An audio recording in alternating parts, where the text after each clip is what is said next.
تو آپ نے حبشہ کی طرف ہجرت نہیں کی، مدینے کی طرف کی۔ میں اشارہ دے چکا ہوں، ایک تو محل وقوع اچھا تھا، قریش کے تجارتی قافلوں کو وہاں سے روکا جا سکتا تھا، ان کی معیشت کو وہاں سے نقصان پہنچایا جا سکتا تھا۔ دوسری بات یہ تھی کہ مدینے کے لوگ اس سے پہلے حج کے لیے جب آتے تھے تو بیت عقبہ اولا میں 6 خزرج کے لوگ مسلمان ہوئے تھے، 12 ہوئے تھے، اور پھر غالباً ایک دفعہ 70 مرد اور عورتیں، جس میں غالباً 2 عورتیں تھی، یہ رسول اللہ صلی اللہ علیہ وسلم کے ہاتھ پر بیعت کر چکے تھے۔ اور حضرت عباس رضی اللہ عنہ جو رسول اللہ صلی اللہ علیہ وسلم کے چچا تھے، اگرچہ اس وقت تک اسلام نہیں لائے تھے، لیکن آقا کی معیت اور حفاظت میں وہ پیش تھے۔ تو انہوں نے ان انصار مدینہ کے 70 لوگوں کو کہا تھا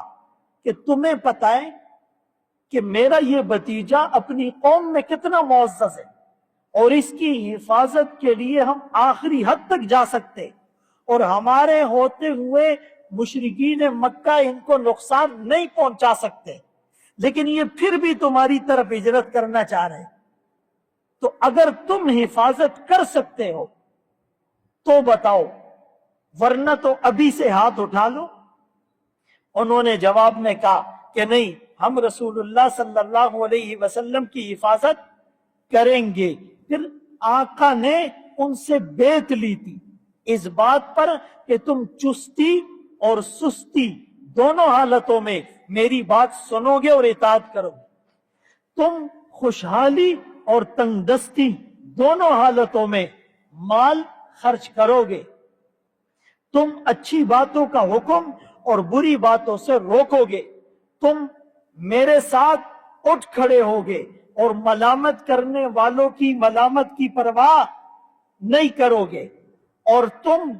اپنی اولادوں اور بیویوں کی طرح میری حفاظت اور مدد کرو گے، اور اس کے بدلے تمہیں جنت ملے گی۔ انہوں نے بیعت کی تھی، تو یہ پہلے پورا منظر نامہ یہ ترتیب دیا جا چکا تھا،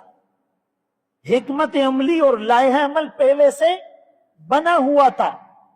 بغیر منصوبہ بندی کے آقا نے بھی کوئی کام نہیں کیا تھا۔ کچھ لوگ ہوتے نا، کہتے بس اللہ کا نام لو اور نکل پڑو جذبات۔ حکمت عملی، پلاننگ، منصوبہ بندی، ترتیب اور تشکیل کے ساتھ، انتظام اور انصرام کے ساتھ، مستقبل کے حالات کو مد نظر رکھ کر ایک روڈ میپ بنا کر، فیوچر پلاننگ کر کے، ایک ویژن اور مشن کے ساتھ کام کرنا، یہ سنت انبیاء ہے۔ پورا پیراڈائم پہلے شفٹ ہو چکا تھا۔ ہم نے تو یہی سنا ہے نا، بس ہجرت کر لی مدینے کی طرف۔